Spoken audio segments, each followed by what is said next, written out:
নমস্কার, আমি শুভাশিস। আপনারা শুনছেন একটা গল্প হোক, বাংলা তথা বিশ্ব সাহিত্যের শ্রুতি গল্পের সমাহার। আজ আপনাদের শোনাব জলধর সেনের কাহিনী অবলম্বনে পরাণ মণ্ডল। গল্প পাঠে এবং চরিত্র চিত্রণে আমি শুভাশিস। গল্পটি ভালো লাগলে লাইক, কমেন্ট, সাবস্ক্রাইব ও শেয়ার করে বেল বটনটি প্রেস করতে ভুলবেন না, যাতে পরবর্তী গল্পের নোটিফিকেশন আপনাদের কাছে সহজেই পৌঁছাতে পারে। শুরু করা যাক আজকের গল্প, পরাণ মণ্ডল। মামুদপুর গ্রামে হিন্দু মুসলমান উভয় জাতিরই বাস। গ্রামখানিও নিতান্ত ছোট নহে। গ্রামে হিন্দু অপেক্ষা মুসলমান অধিবাসীর সংখ্যাই অধিক। উভয় জাতির মধ্যে 2-4 ঘর অবস্থাপন্ন গৃহস্থও আছে।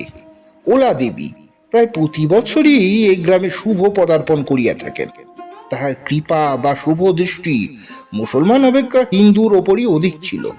দেবতারাও জাতিভেদ মানেন। এই পক্ষপাত দোষ কালনের জন্য একবার দেবী গ্রামে আসিয়াই প্রথমে মুসলমান পল্লীতে শুভ পদার্পণ করেন। 3 দিনের মধ্যেই হারু মণ্ডল ও তাহার স্ত্রী এই দেবীর কৃপায় কোনো এক অজানা অচেনা দেশে চলিয়া গেল। মণ্ডলের বাড়িতে রইল তাহার সাবালক বড় ছেলে পরাণ, নাবালক ছোট ছেলে নয়ন। স্ত্রীলোকের মধ্যে রহিল পরাণের যুবতী পত্নী। নয়নের বয়স তখন 7 বৎসর। পরাণের স্ত্রীর বয়স যদিও 19 বৎসর, কিন্তু তার মাথার মধ্যে 39 বৎসরের বুদ্ধি খেলিত। আর সে বুদ্ধির গতি সুয়ের দিকে না গিয়া কুয়ের দিকে গিয়াছিল। একদিন মাথার ওপর বাঘের মতো শ্বশুর আর বাঘিনীর মতো শাশুড়ি থাকায় পরাণ পত্নী টু শব্দটি করিবার সাহস পায় নাই। পরাণ যদিও 25 বৎসরের যুবক, কিন্তু সে তো স্কুল কলেজে পড়ে নাই, সভ্যতার আলোকও পায় নাই। সুতরাং সে পত্নীর জন্য মাতা পিতার অবাধ্য হইয়া শিক্ষালাভ করে নাই। চাষার ছেলে, চাষবাস করে, খায় দায়, আমোদ আহ্লাদ করে। আর এই 25 বছর বয়সেও বাপের কথার প্রতিবাদ করা তো দূরে থাকুক, তাহার সম্মুখে কথা বলিতেও সাহস পায় না। পরাণ সত্যই গো বেচারা ভালো মানুষ। পরাণের স্ত্রী নয়নকে দেখিতেই পারিত না। তাহার মনে কেন যেন নয়নের উপর বিতৃষ্ণা জন্মিয়াছিল। তাহার কোনো কারণ খুঁজিয়াই পাওয়া যায় না। একে স্ত্রীলোক, তাই সুন্দরী যুবতী। তাহার মনের ভাব দেবাং না জানন্তি। আমরা তো ক্ষুদ্র মানুষ। এতদিন মাথার ওপর শ্বশুর শাশুড়ি ছিল, তাই পরাণের স্ত্রী আত্মপ্রকাশ করিতে পারি নাই। সে হয়তো প্রতিদিন আল্লাহর কাছে শ্বশুর শাশুড়ির মৃত্যু কামনা করত, কিন্তু আল্লাহ, পীর বা পয়গম্বর কেহই তাহার এই আবেদনে বা আবদারে কর্ণপাত করেন নাই। অবশেষে কি কারণে জানি না, ওলা দেবী তাহার আর্জি মঞ্জুর করিলেন। পরাণের বাপ মা সংসারের কৃতিত্ব ভার তাহার পুত্রবধূর ওপর সমর্পণ করিয়া ওলা দেবীকে অনুসরণ করিল। পরাণের স্ত্রী হাঁপ ছাড়িয়া বাঁচিল। সংসারের কৃতিত্ব ভার হাতে পাইয়াই পরাণ পত্নী নয়নের ওপর তাহার ক্ষমতা জাহির করিতে লাগিল। বউ যখন অকারণ তাহার ওপর বাক্যবান বর্ষণ করিত, তখন সেই ছেলে মানুষ নয়ন ছল ছলে নয়নে তাহার দিকে চাহিয়া থাকিত। একটি কথাও তাহার মুখ দিয়া বাহির হইত না। বাপ মায়ের মৃত্যুর পর এই প্রথম 2-4 দিন সে বউয়ের নিকট এটা ওটা চাহিত। ক্ষুধা বোধ হইলে খাইতে চাহিত, কিন্তু সে যখন দেখিল যে বউ মুখ নাড়া না দিয়ে কথা বলে না, সে তখন ক্ষুধায় কাতর হইল, মুখ ফুটিয়া ভাত চাহিত না। 7 বৎসরের বালক তখনই বুঝিয়াছিল যে বাপ মায়ের সঙ্গে তার আদর আবদারেরও কব্বর হইয়াছে। পরাণের বাপের বিঘাষ্টেক জমি ছিল। তাহার বাপ বেটায় সে জমি চাষ করিত। জমিতে যে ধান বা রবি শস্য হইত, তাহার দ্বারা সারা বছর চলিত না। দেশে অজন্মা যে লাগিয়াই আছে, সেই জন্য যখন তাহাদের চাষের তাড়া না থাকিত, তাহারা বাপ বেটায় মজুর খাটিত। তাহারা কখনো অন্যের জমিতে চাষ করিয়া দিত, কখনো বা গড়ামির কাজ করত। এই উপায়ে তারা যাই হোক লাভ হইত, তাহাতে তাহাদের সংসার চলিয়া যাইত। তাহারা যদি ইচ্ছা করিত, তাহা হইলে মাসে কিছু কিছু টাকাটা শিখেটা সঞ্চয় করিতেই পারিত। কিন্তু সঞ্চয় করা বা ভবিষ্যৎ চিন্তা করা বাঙালি চাষির কোষ্ঠীতে লেখা থাকে না। হারু মণ্ডল বা পরাণ কৃষকের মতোই ছিল। যে দিন জন খাটিয়া বাপ বেটায় 10 আনা পয়সা পাইতো, সেদিন 6 আনা দিয়া একটা ইলিশ মাছ কিনিত, 2 আনা দিয়া 2 ভার দধি কিনিত। তারপর দিন হয়তো বেগুন ভাত, অনেক সময় তাহাও মিলিত না। সুতরাং হারু মণ্ডল যখন মরিয়া গেল, তখন পরাণের ঘরে একটি পয়সাও ছিল না। 2 বাপ বেটায় রোজগার করত, এখন বাবা চলিয়া গেল। একলা পরাণ চাষের কাজ দেখিবে না জন্মজুর খাটিবে। তখন সৌভাগ্যের বিষয় হইল এই যে বাড়িতে খাইবার লোক সবে 3 জন, তবুও পরাণকে খাটিতে হইত।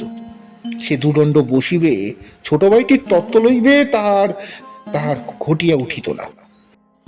সন্ধ্যার পূর্বে বা কোনো কোনো দিন সন্ধ্যার সময় বাড়ি আসিয়া সে শুধু বলিত, ওরে নয়নে, এই গরু দুটো গলে তুলছিস তো, ভালো করে জাপ দিয়েছিস?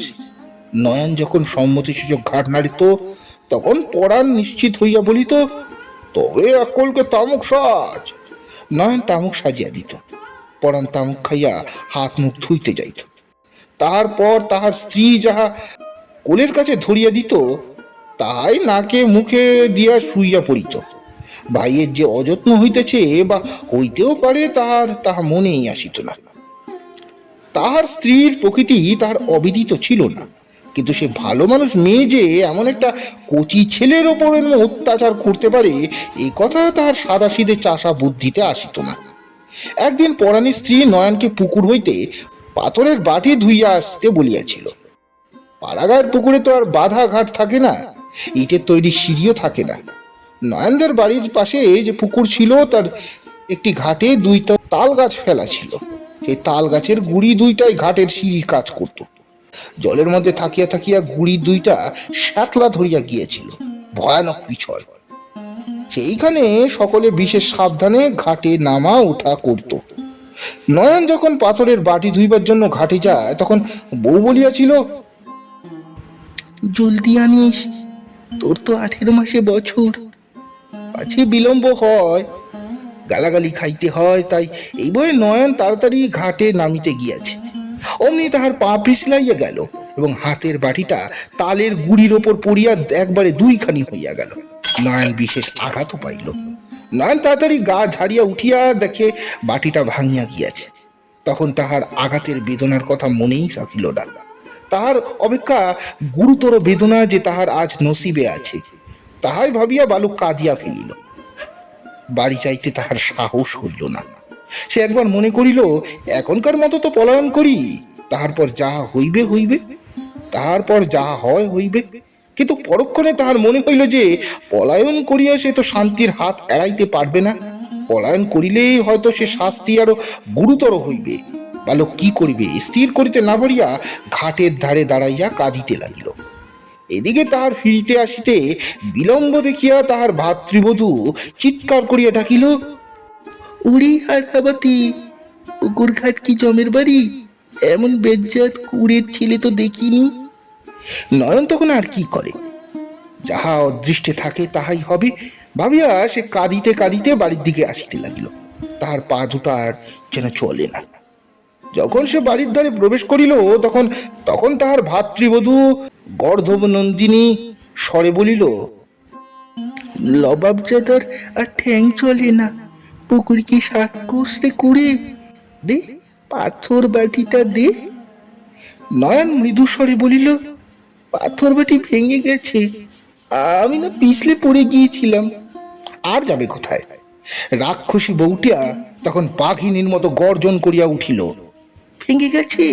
ওরে শয়তান হারামজাদা বেঈমান, কেমন ভেঙে গেছে দেখাচ্ছি। এই বলিয়া নয়নের স্ত্রী নয়নের ওপর ধাবিতা হইল। নয়ন যদি তখন পলায়ন করে, তবে আর তাহাকে প্রহার খাইতেই হয় না। কিন্তু ছেলেটা এতই শান্ত, এতই ভালো মানুষ, এতই ভীত যে বউয়ের রণচণ্ডী মূর্তি দেখিয়া তাহার বুদ্ধিসতী লোপ পাইয়া গেল। সে কাঠের পুতুলের মতো সেইখানে দাঁড়াইয়া রহিল। পরাণের স্ত্রী ছুটিয়া আসিয়া, তবির হারামের পুত বলিয়া বালকের গালে ঠাস করিয়া চল লাগিয়া দিল। নয়ন আহা আল্লাহ জঙ্গাল বলিয়া পড়িয়া গেল। রাক্ষসীর তখনও রাগ থামে নাই। সে তখনও মূর্ছিত প্রায় ভূপতিত বালককে একটি পদাঘাত করিল। ন্যাকামি ন্যাকামি দেখো, ওঠ বলছি, ওঠ, নইলে তোর গোস্ত টুকরো টুকরো করে ফেলবো। নয়ন মূর্ছিত হয় নাই, কিন্তু সেই দৃঢ় হস্তের চর তাহার বড্ড লাগিয়াছিল এবং চরের বেগ সামলাইতে না পারিয়া সে পড়িয়া গিয়াছিল। পাছে আর প্রহার খাইতে হয় এই ভয়ে সে উঠিয়া বসিল। পরাণের স্ত্রী তখন আজ্ঞা প্রচার করিল, বেরো, আমার বাড়ি থেকে বেরো, আর যদি এই বাড়িতে ঢুকবি তাহলে তোকে খুন করে ফেলবো। বালক নড়িল না। রাক্ষসী আবার গর্জন করিয়া উঠিল, শিগগির বেরো, নইলে আর তোর ভালো হবে না। বেলা তখন দ্বিপ্রহর। চৈত্র মাসের রৌদ্র পৃথিবীময় আগুন ছড়াইয়া দিতেছিল। সেই সময় পিতৃমাতৃহীন 7 বৎসরের বালক নয়ন কাঁদিতে কাঁদিতে একবারে বউয়ের মুখের দিকে চাহিল। সেখানে দয়া বা করুণার লেশ মাত্র দেখিতে পাইল না। সে তখন ধীরে ধীরে উঠিয়া বাড়ির বাহির হইয়া গেল। তখনও তাহার মুখে জলবিন্দু পড়ে নাই। মা বাঁচিয়া থাকিলে এতক্ষণ তাহার 3 বার আহার হইয়া যাইত। এখন আর তাহার সেদিন নাই। এখন যে তাহার মুখের দিকে চাহিবার লোকও নাই। এক বড় ভাই সে সকল সময় বাড়ি থাকে না। নয়নের ওপর যে অত্যাচার হয় তা সে জানেও না। নয়ন কোনোদিন কোনো কথা বউয়ের ভয়ে দাদাকে বলেও নাই। নয়ন বাড়ির বাহির হইয়া ভাবিতে লাগিল কোথায় যাইবে। একবার ভাবিল পাশের কোনো বাড়িতে গেলেই তো হয়। পরক্ষণে আবার মনে ভাবিল যে কাহার বাড়িতে গেলে সে সময় কথা বলিতে হইবে, আর সেই কথা বউয়ের কানে পৌঁছলে আর রক্ষা থাকিবে না। বয়স 7 বৎসর হইলে কি হয়, এই অল্প বয়সে দিনের দুঃখ নির্যাতন তাহার বয়সকে দ্বিগুণ করিয়া দিয়াছিল। সে তখন স্থির করল সে কোথাও যাইবে না, বাড়ির বাহিরে রাস্তার ধারে গাছের ছায়ায় বসিয়া থাকিবে। রাগ পড়িয়া গেলে বউ তাহাকে ডাকিয়া ভাত দিবেই, আর সে যদি নাই ডাকে তাহার দাদা তো সন্ধ্যার পূর্বে বাড়ি আসিবে। সে তখন 2টি খাইতে পাইবে। একবেলা না খাইলে তো আর মানুষ মরে না। নয়ন রাস্তার পাশে বট গাছের শীতল ছায়ায় ঘাসের ওপর শুইয়া রহিল। প্রথমে কিছুক্ষণ তাহার বড় ক্ষুধা বোধ করিতে লাগিল। তারপর সর্বসন্তাপ নাশিনী নিদ্রা আসিয়া এই অনাথ শিশুটিকে কোলে করিয়া লইয়া বসিলেন। বালক কিছুক্ষণের জন্য মায়ের কোলে স্থান প্রাপ্ত হইল। সন্ধ্যার পূর্বে পরাণ দাখানি হাতে করিয়া শান্ত দেহে ধীর পদক্ষেপে তাহার বাড়ির সম্মুখে সেই গাছের নিকট উপস্থিত হইল। তখন সে দেখিল নয়ন শুষ্ক মুখে মলিনভাবে সেই বৃক্ষতলে বসিয়া আছে। অমন করে বসে আছিস কেন রে নয়ন, কি হয়েছে? বলিয়া পরাণ সেই স্থানে দাঁড়াইল। তাহার দাদার আপন পেটের ভাইয়ের দিকে চাহিয়া নয়নের শোকের সাগর উতলিয়া উঠিল। সে কাঁদিয়া ফেলিল। তাহার মুখ দিয়া একটা কথা বাহির হইল না। পরাণ তখন নয়নের নিকট সরিয়া আসিয়া তাহার হাত ধরিয়া তুলিল। স্নেহের স্বরে জিজ্ঞাসা করিল, নয়ন, কি হয়েছে ভাই? তুই কাঁদছিস কেন? তোর মুখ শুকিয়ে গেছে কেন? তুই কি কিছু খাসনি? এমন স্নেহের স্বর যে নয়ন অনেকদিন শোনে নাই। পৃথিবীতে এমন কথা বলিবার যে তাহার কেহ আছে তাহা তো সে জানত না। নয়ন কাঁদিতে লাগিল। পরাণ তাহাকে তখন নিজের কোলের মধ্যে টানিয়া লইল। তাহার স্কন্ধের কালো গামছাখানি দিয়া নয়নের মুখ মুছাইয়া দিল। তারপর অতি সন্তর্পণে স্নেহপূর্ণ স্বরে বলল, কি হয়েছে? আমাকে খুলে বল, কে মেরেছে? কেউ কিছু বলেছে? নয়ন তখন আর চুপ করিয়া থাকিতে পারল না। সে কাঁদিতে কাঁদিতে সমস্ত কথা পরাণকে বলিল। বাপ মায়ের মৃত্যুর পর হইতে তাহার উপর কি অত্যাচার হইয়া আসিতেছে তাহা সব বলিল। তাহার পর সেই দিনের ঘটনা, সেই পাথর বাটি ভাঙিবার কথা, সেই গালাগালির কথা, সেই প্রচন্ড চরের কথা, সেই লাথির কথা, সেই বেলা দ্বিপ্রহরে বাড়ি হইতে তাড়াইয়া দিবার কথা, সমস্ত কথা নয়ন পরাণকে বলিল। তারপর বলিল, ভাইজি, আজ তামাম দিন আমার পেটে একটা দানাও পড়েনি, একটু চলো না। পরাণ এই কথা শুনিয়া রাগে কাঁপিতে লাগিল। তাহার পর সেই সবার কনিষ্ঠ, তাহার পিতা মাতার সেই আদরের নিধি, সেই যখন বলিল, ভাইজি, আজ তামাম দিন আমার পেটে একটা ভাতের দানা পড়ে নাই, একটু চলো না। তখন পরাণ আর স্থির থাকিতে পারল না, সে চিৎকার করিয়া উঠিল, কি এত বড় কথা! দেখি গে সে আরামজাদিকে, এত বড় গোস্তাকি তার, এত বড় গোস্তাকি তার। এই বলিয়া পরাণ পাগলের মতো বাড়ির মধ্যে দৌড়ালো। নয়ন তাহার ভাইজির সেই ভীষণ মূর্তি দেখিয়া চিৎকার করতে করতে তাহার পিছু পিছু ছুটলো আর বলতে লাগলো, ভাইজি, ভাইজি দাঁড়াও ভাইজি, ওরে ওরে ভাইজি রে, ওরে ভাইজি রে।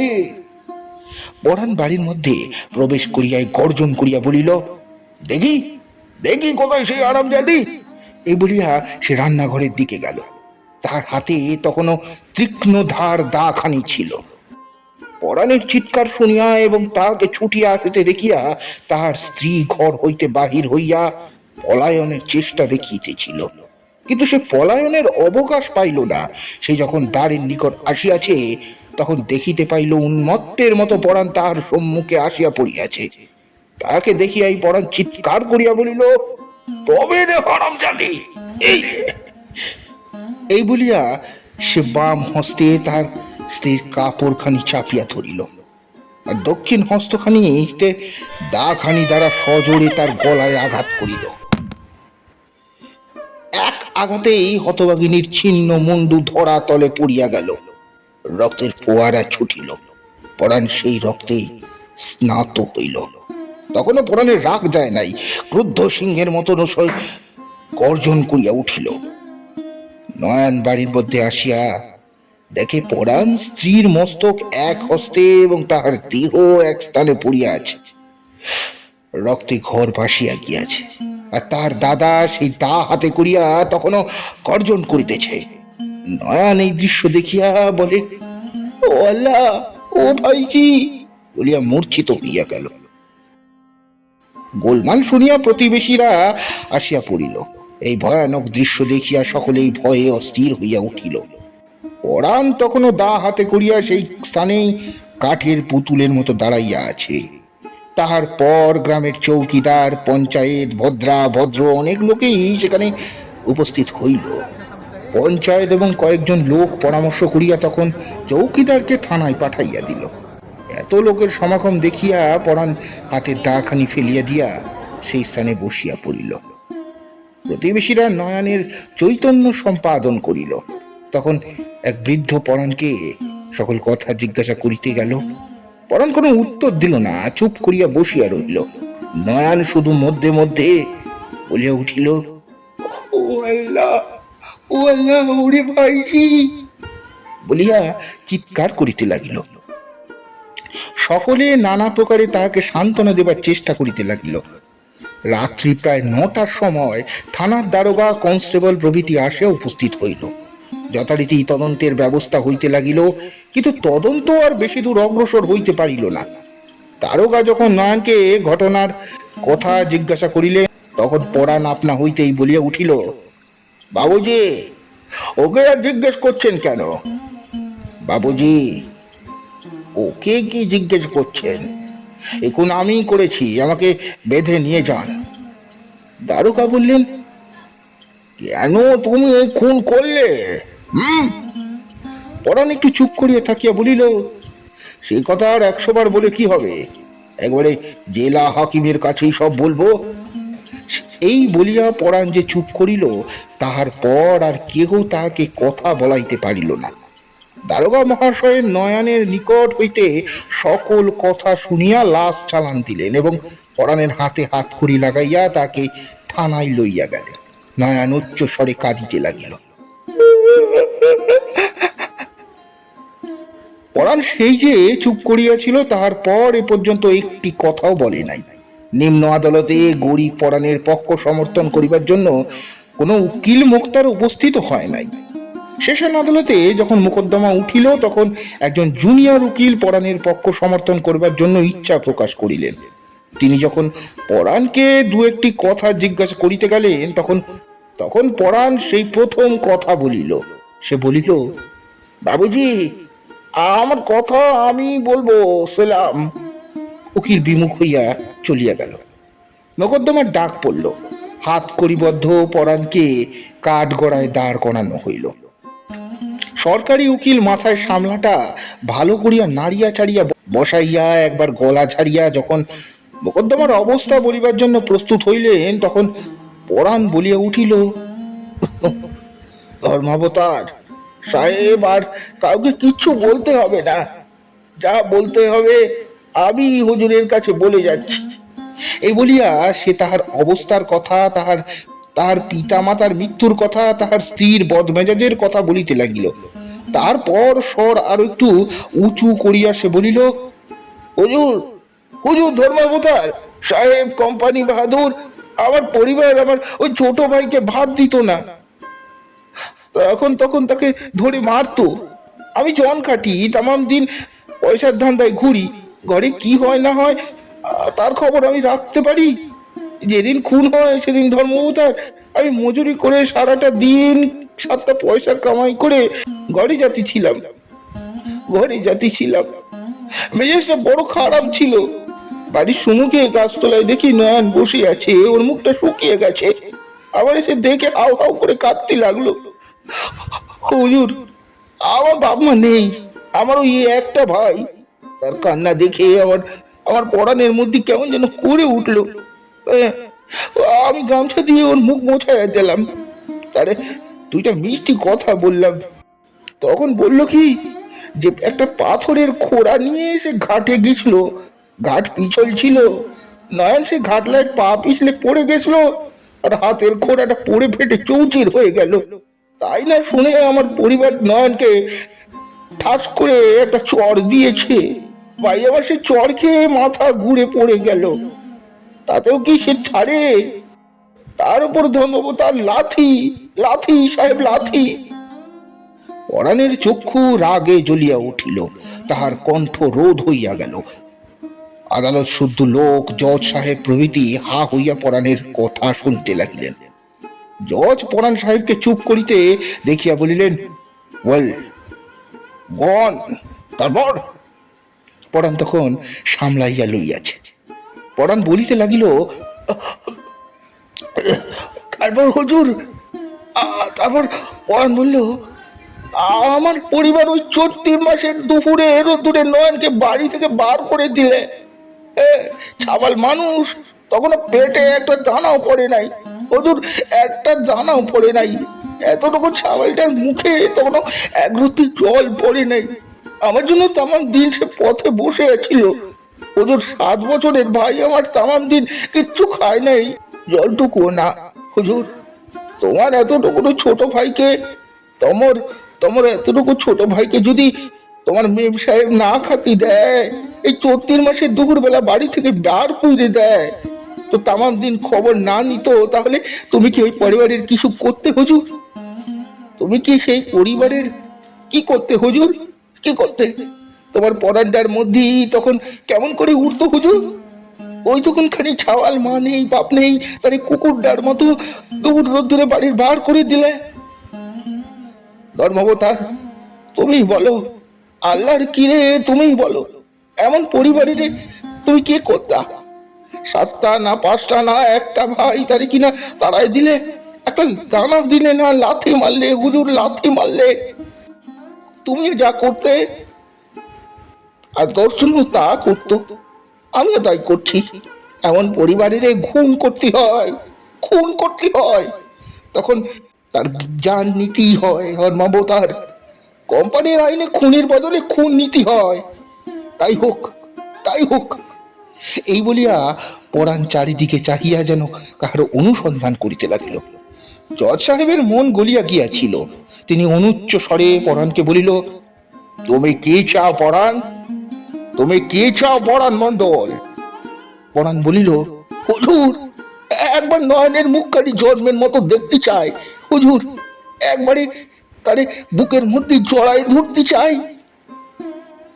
জজ সাহেব তখনই নয়নকে সেখানে আনিবার জন্য হুকুম দিলেন। নয়ন আসিয়া যখন কাঠগড়ায়ের মধ্যে প্রবেশ করিল, তখন পরাণ তাহাকে বুকের মধ্যে জড়াইয়া ধরিল। কিছুক্ষণ কোনো কথা বলিতে পারিল না। তারপর জজ সাহেবের দিকে চাহিয়া পরাণ বলিল, হুজুর, আমার এই ভাইডারে কার হাতে দিয়ে যাব? আমি এরে কোম্পানি বাহাদুরের হাতে দিয়ে গেলাম। ভাই নয়ন, তোরে আজ আমি কোম্পানি সাহেবের হাতে দিয়ে গেলাম ভাই রে। পরাণ আর কোনো কথা বলতে পারল না। চোখের জলে তখন তাহার বুক ভাসতে লাগিল। ধর্মাবতার জজ বাহাদুরও সে দৃশ্য দেখিয়া রুমালে চক্ষু মুছিলেন। তারপর জজ সাহেব বলিলেন, এ মামলার আর সাক্ষীর প্রয়োজন নাই, আসামি কবুল করিয়াছে। জজ সাহেব জুরিক দিগের দিকে চাহিলেন। জুরিগণ এক বাক্যে বলিলেন, আসামি অপরাধ করিয়াছে বটে, কিন্তু তাহার উপর লঘু দণ্ড প্রদানের জন্য আমরা অনুরোধ করিয়াছি। জজ সাহেব তখন বলিলেন, আমি আসামি পরাণ মণ্ডলকে 1 বৎসরের মেয়াদের হুকুম দিলাম। জজ সাহেবের রায় শুনিয়া সবাই অবাক হইয়া গেল। সকলে ভুলিয়া গেল যে তাহারা আদালত গৃহে উপস্থিত। তখন সেই জনসংঘ একযোগে জয়ধ্বনি করিয়া উঠিল। জজ সাহেব বাধা দিলেন না। কনস্টেবলরা যখন পরাণকে কাঠগড়া হইতে নামাইয়া লইয়া যাইতে উদ্যত হইল, তখন জজ সাহেব আসন ত্যাগ করিয়া বলিল, পরাণ মণ্ডল, তোমার ভাই আজ হইতে আমার কুঠিতেই থাকিবে। পরাণ মণ্ডল জজ সাহেবের দিকে কাতর নয়নে চাহিয়া দক্ষিণ হস্ত তুলিল। সমাপ্ত। গল্পটি আপনাদের কেমন লাগলো অবশ্যই জানাবেন। গল্পটি ভালো লাগলে লাইক, কমেন্ট, সাবস্ক্রাইব করে আমাদের পাশে থাকতে ভুলবেন না। নমস্কার।